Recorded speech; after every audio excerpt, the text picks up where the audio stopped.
حضرت ابو بکر صدیق رضی اللہ تعالیٰ عنہ کی شان کی بلندی اگر سمجھنی ہو تو اس کے لیے اتنی بات کافی ہے کہ نبی اور صدیق کا آپس میں گہرا اور مضبوط یارانہ ہے۔ میری اور آپ کی یاری اگر کسی بڑے آدمی سے لگ جائے تو ہم کتنا فخر محسوس کرتے ہیں۔ اندازہ لگاؤ اس ہستی کی شان و منقبت کا اور اس کی عزت کا جس کا یارانہ اللہ کے محبوب صلی اللہ علیہ وسلم کے ساتھ ہے۔ اور یہ یارانہ گہرا بھی ہے، مضبوط بھی ہے، خوبصورت بھی ہے۔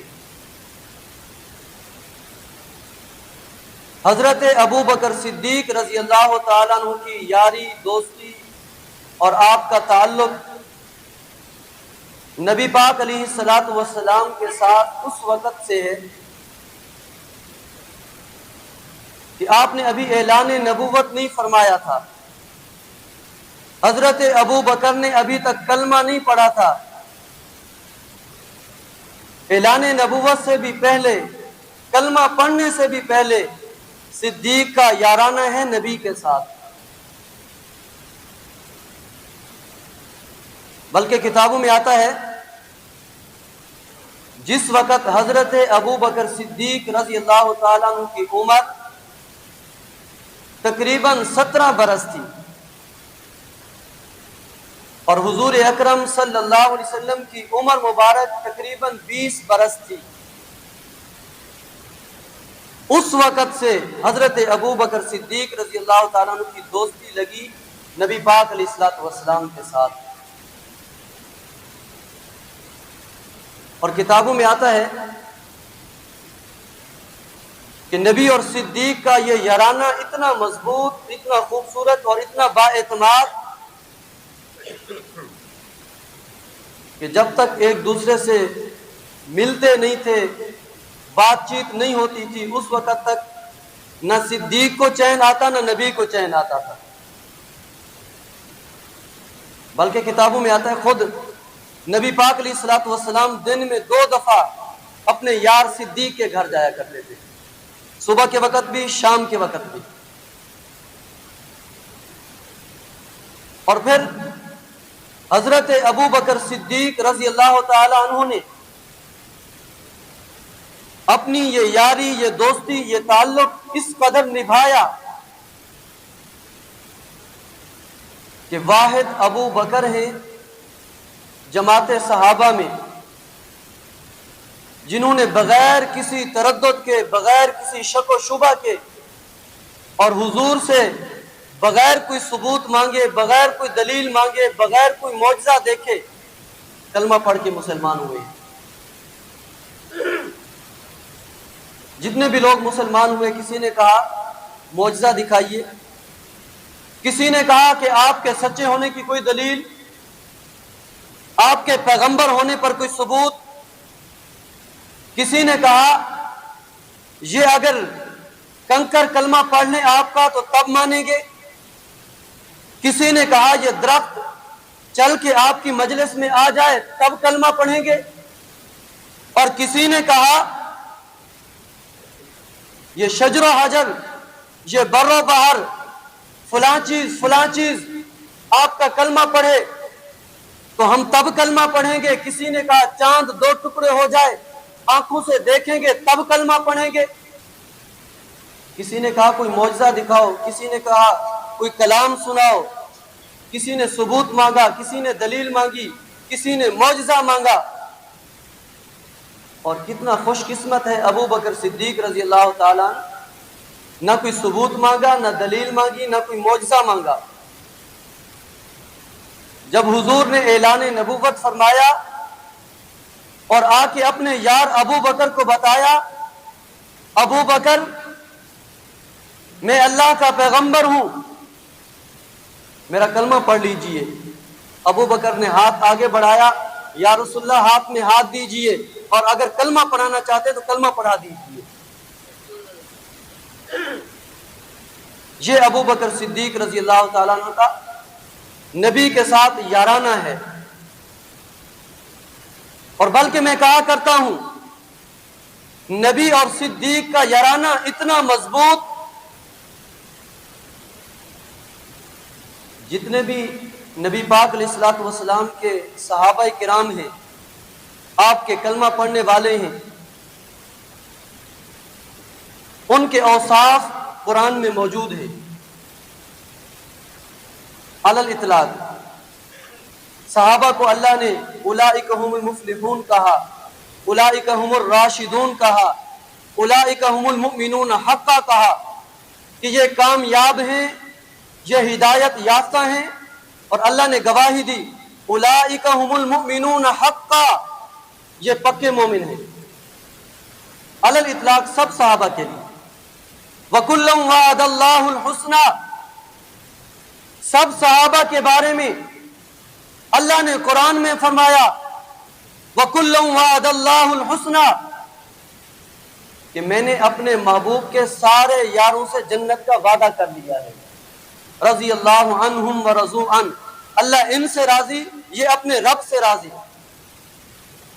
علی الاطلاق تو تمام صحابہ کرام کے اوصاف قرآن میں موجود، حدیث میں موجود، تورات میں موجود، انجیل میں موجود، مگر ابو بکر صدیق رضی اللہ تعالی عنہ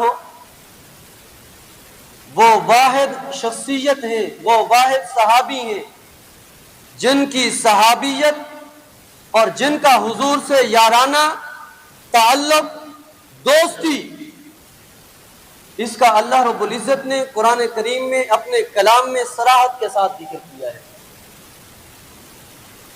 اس میں یہ اعزاز صرف حضرت ابو بکر صدیق کو حاصل ہے کہ ان کی صحابیت کا ذکر قرآن میں اکیلے ابو بکر ہیں۔ ہجرت کے موقع پر نبی اور صدیق ساتھ ساتھ ہیں۔ ہجرت کا ذکر کرتے ہوئے اللہ رب العزت نے حضرت ابو بکر صدیق کی صحابیت کا ذکر کھلے لفظوں میں بیان کیا۔ اِلَّا تَنْصُرُوهُ فَقَدْ نَصَرَهُ اللَّهُ إِذْ أَخْرَجَهُ الَّذِينَ كَفَرُوا ثَانِيَ اثْنَيْنِ إِذْ هُمَا فِي الْغَارِ إِذْ يَقُولُ لِصَاحِبِهِ لَا تَحْزَنْ إِنَّ اللَّهَ مَعَنَا۔ فرمایا کہ ہجرت کے وقت اللہ رب العزت نے یہ جو ثانی یسنین کا لفظ استعمال کیا، یہ بھی ابو بکر صدیق اس سے مراد۔ اذ یقول لصاحبہ، فرمایا کہ جب میرا محبوب اپنے دوست سے کہہ رہا تھا، صاحب اپنے صحابی سے، اپنے دوست سے، اپنے یار سے کہہ رہا تھا لا تحزن ان اللہ معنا، ابو بکر غم نہ کر، اللہ ہمارے ساتھ ہے۔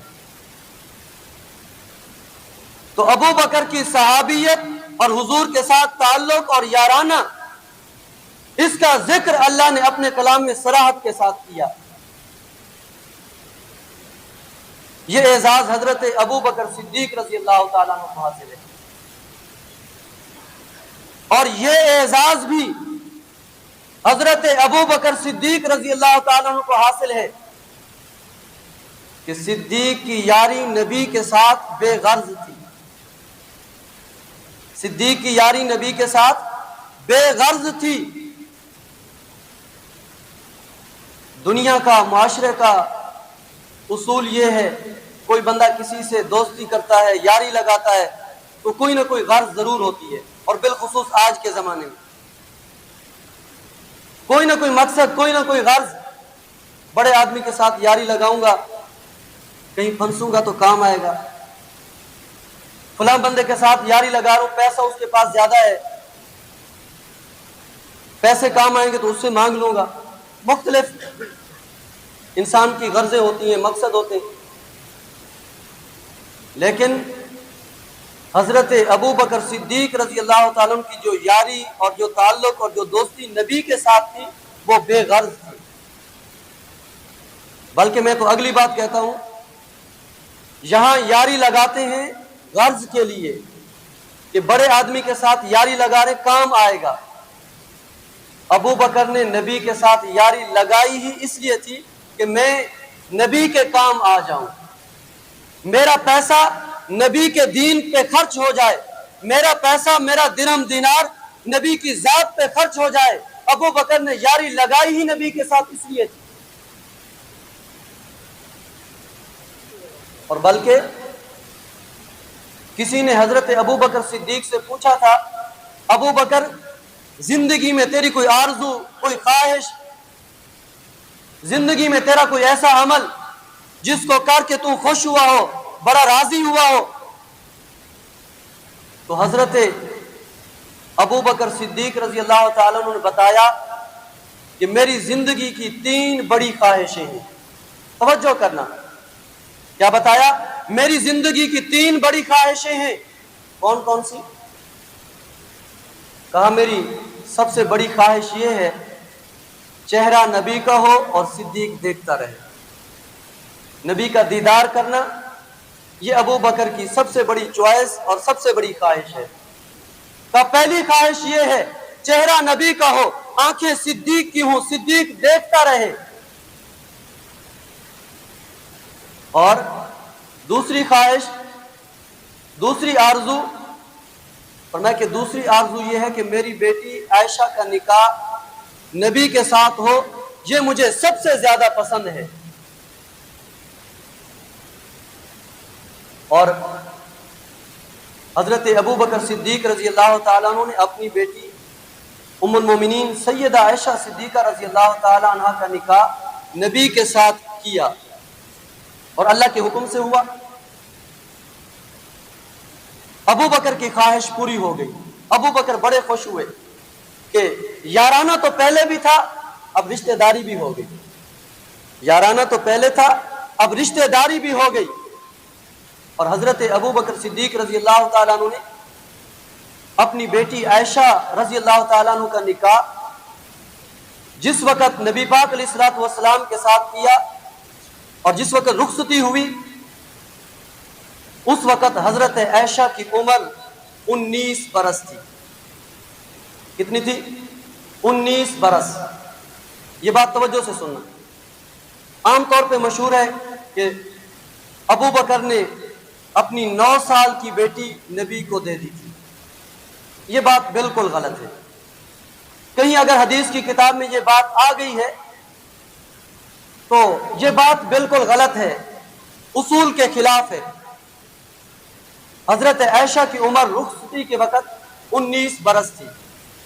کتابوں کے حوالے تو نہیں دیتا، ایک عام بات کہتا ہوں جو آپ کو سمجھ آ جائے۔ حضرت عائشہ رضی اللہ تعالیٰ عنہ حضرت ابو بکر صدیق رضی اللہ تعالیٰ عنہ کی بیٹی، اور حضرت ابو بکر صدیق کی اولاد میں اعلان نبوت کے وقت جن بچوں کا نام آتا ہے ان میں حضرت عائشہ کا نام بھی شامل ہے۔ یعنی اعلان نبوت سے پہلے حضرت عائشہ رضی اللہ تعالیٰ عنہ پیدا ہوئی، اور حضرت عائشہ رضی اللہ تعالیٰ عنہ کا نکاح نبی پاک علیہ الصلوۃ والسلام کے ساتھ ہجرت کے دوسرے سال ہوا۔ تو 9 برس تو کہیں بھی نہیں بنتے۔ اور حضرت عائشہ رضی اللہ تعالیٰ عنہ کی ایک بہن ہے جن کا نام ہے حضرت اسماء رضی اللہ تعالیٰ عنہ، اور کتابوں میں یہ بات موجود ہے کہ حضرت اسماء رضی اللہ تعالی عنہ حضرت عائشہ رضی اللہ تعالی عنہ سے 10 سال بڑی تھی، اور یہ بات بھی کتابوں میں لکھی ہوئی ہے کہ ہجرت کے وقت حضرت اسماء کی عمر 27 برس تھی۔ اگر ہجرت کے وقت حضرت اسماء کی عمر 27 برس ہے اور حضرت عائشہ 10 برس چھوٹی ہیں اپنی بہن اسماء سے، تو ان کی عمر ہجرت کے وقت کتنا بنتی ہے؟ 17 سال۔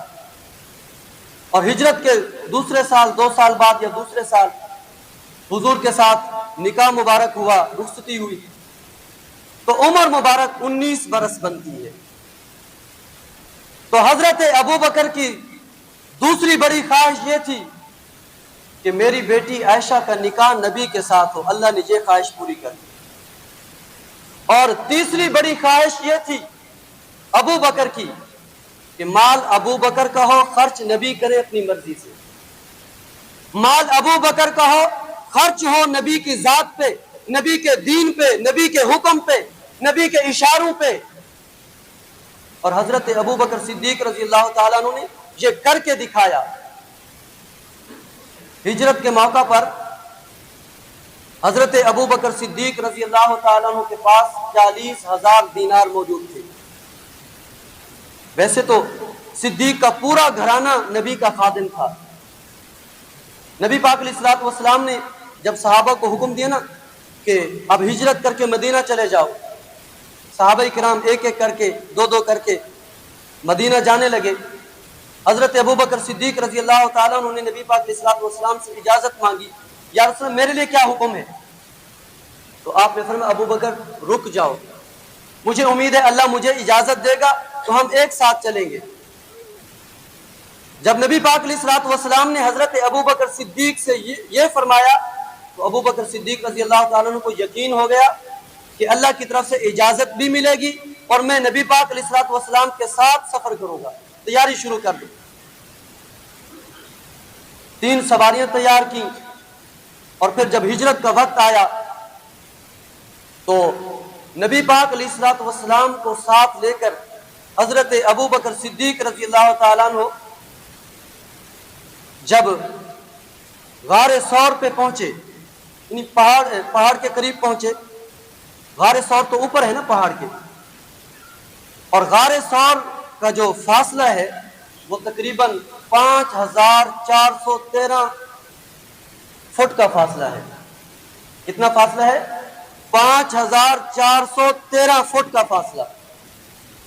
جب حضرت ابو بکر صدیق رضی اللہ تعالیٰ نے دیکھا کہ رات کے وقت نبی پاک علیہ الصلوۃ والسلام پیدل چل کے یہاں تک آئے ہیں، اب اوپر سفر کرنا ہے، پہاڑ پہ چڑھنا ہے، غار تک جانا ہے، تو حضرت ابو بکر صدیق رضی اللہ تعالیٰ عنہ آپ نے نبی پاک علیہ الصلوۃ والسلام کو اپنے کندھوں پہ سوار کیا، یا رسول اللہ آپ تھک گئے ہیں، میں آپ کو اپنے کندھوں پہ اٹھا کر غار تک لے جاتا ہوں۔ اور اس وقت حضرت ابو بکر کی عمر کوئی جوانی کی نہیں تھی، اس وقت بھی حضرت ابو بکر کی عمر 50 برس کے قریب تھی، یعنی بڑھاپے کی عمر تھی، مگر ایمان دیکھیے، جذبہ محبت دیکھیے، نبی پاک علیہ الصلوۃ والسلام کو کندھوں پہ اٹھا کے غار ثور تک لے گئے۔ اور جو بات میں بتانے لگا ہوں، حضرت ابو بکر صدیق رضی اللہ تعالیٰ عنہ کے پاس 40,000 دینار تھے، وہ آپ نے سارے 40,000 دینار اپنے پاس لے لیے، گھر والوں کے لیے 1 دینار بھی نہیں چھوڑا۔ لیکن ذہن میں خیال آیا کہ ابا جی بوڑھے ہیں اور نابینا بھی تھے، ابو قحافہ، حضرت ابو بکر کے والد ابو قحافہ نابینا بھی تھے، بوڑھے بھی تھے۔ تو دل میں خیال آیا کہ جب میں سارے پیسے لے کے چلا جاؤں گا تو ابا جی گھر والوں سے پوچھیں گے کہ ابو بکر سارے پیسے تو نہیں لے گیا، گھر والوں کے لیے کیا چھوڑ کے گیا ہے؟